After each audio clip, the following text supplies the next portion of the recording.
One day, when I'm in the middle of one of our visits to a public housing project where we knew there was some significant incidents of injection drug use, I was there showing some young people how to clean a needle with bleach, and someone had told one of the local television stations that we were there. So the reporter says to me, how do you justify this? A man of God out here showing people how to clean the needles.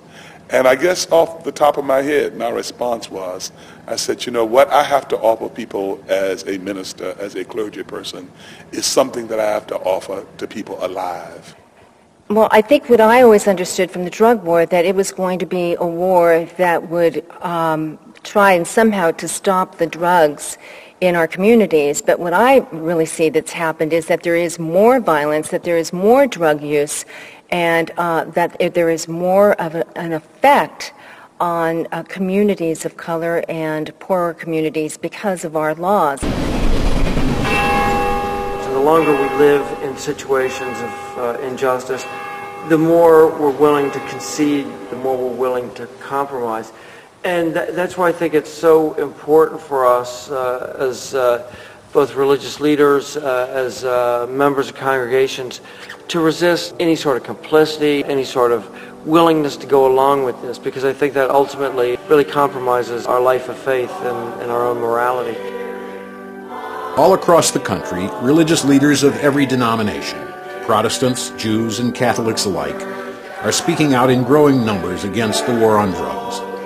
They have witnessed the human cost and the social damage firsthand, and they are demanding a change of course. I'll start with a provocation, and that is that I would say arguably that the war on drugs has caused as much devastation to communities around this country, particularly low-income communities, as the drugs themselves. Some people look at it and they say, well, it's a broken system crying out for justice. I'm not sure it's broken for everybody. It's broken for the people in my community. It's broken for a lot of the communities where this war on drug is carried out. Part of the problem, of course, is that the senators from upstate New York do not want the laws changed because they want the prisons. I mean, that's the cottage industry. And they are getting funds by counting those prisoners as residents. Yeah. Mm-hmm. That's right. So, I mean, this is... There's money to be made and votes. And votes to be got out of this kind of system. I think ultimately that's very short-sighted for the well-being of our entire community and society. Our church has a real concern for a number of issues, including, for example, mandatory minimum sentencing. With the mandatory sentences, you really don't need a judge and a jury. All you need is a clerk to come and weigh the drugs and then mete out the sentence. Yep. I mean, that's it. Yeah. I mean, what else do you need? Mm-hmm. If a woman was carrying 2 ounces of drugs with the intent to sell, that woman would get a mandatory 15 to 25 years to life in prison. It pains me that so much of so many religious people seem to turn to punishment as the cure or as the response to drug use, rather than to see what might work better than what we do today.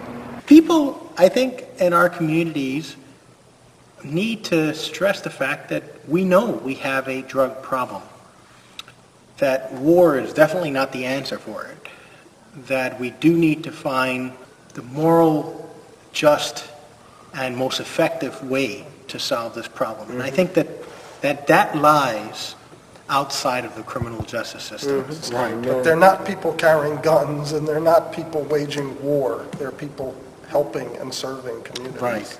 I see one of the issues that's before us right now is that there has to be a complete revamping, a complete, reconsideration of what law enforcement represents in our community. You know, I think of the term peace officers. My father was a New York City policeman, and the police at that point, many years ago, were the people we went to if we were in trouble.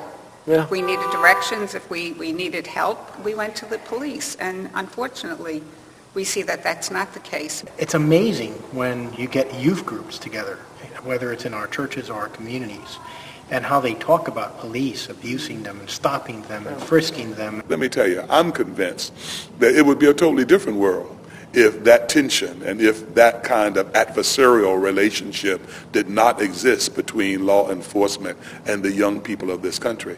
It would mean that there would be a greater likelihood that, you know, messages that all young people need as a part of what it takes to guide and nurture and encourage and to shape and mold could be heard from people like law enforcement if indeed law enforcement was not thought of as being the enemy.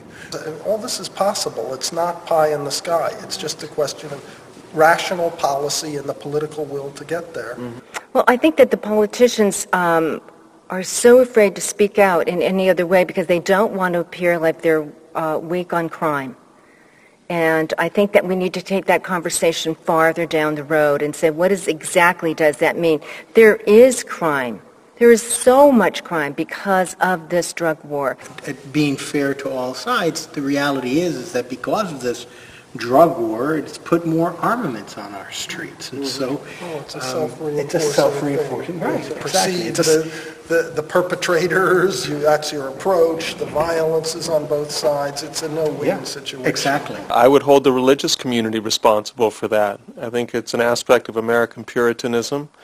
And then we got into hysteria around that. In a way, it's a projection of anxiety onto certain people, again, for puritanical purposes. And so once we went down this path, then fueled by religious communities who supported it, it just picked up steam, and now it's one of the reasons that we as religious leaders need to speak out against it, because we were responsible for it. This might be one of these issues where the people are ahead of the so-called leadership. I Because I think when you poll people, they almost invariably choose treatment over criminalization and incarceration. But it needs to be repealed. It can't be just reformed. It has to, the whole system has to, the whole drug policy has to be, and those laws have to be repealed. We need to take this concern and help shape policy out of it, and elect leaders who are going to take responsible leadership on these issues. I want my children to mature in a way